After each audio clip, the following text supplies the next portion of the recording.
Ini adalah rootstock jeruk, kurang lebih untuk usia tanamnya sendiri 5 bulan.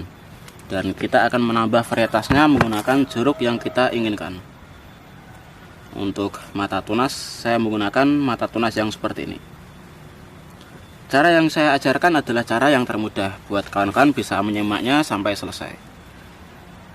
Kita kembali ke rootstock, kita iris di bagian rootstock, irisan kecil biar memudahkan kita ketika mengiris ke bawah. Kemudian kita lakukan pengirisan di batang entres.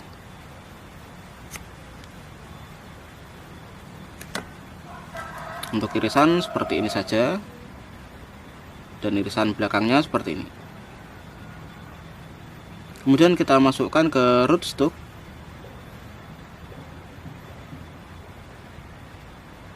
Kita lakukan potongan kecil di batang entres.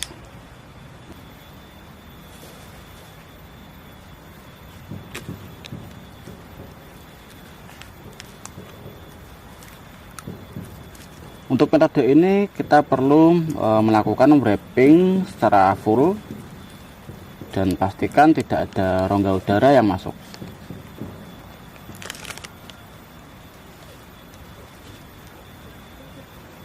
Ini adalah metode yang paling mudah untuk kalian coba di rumah, dan ini keberhasilannya sangat tinggi.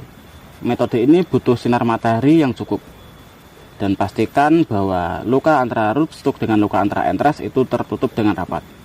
Kawan-kawan bisa melihatnya di video pendek gardening fruit. Selamat mencoba. Langkah berikutnya adalah kita harus membuang tunas air seperti ini, karena ini bisa menghambat pertumbuhan nutrisi.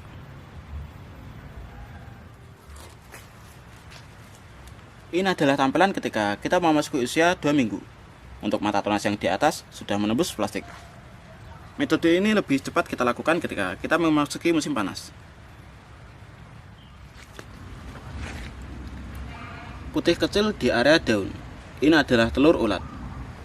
Kita harus segera melakukan penyemprotan dengan memberikannya insektisida, namun dengan dosis yang sangat sedikit.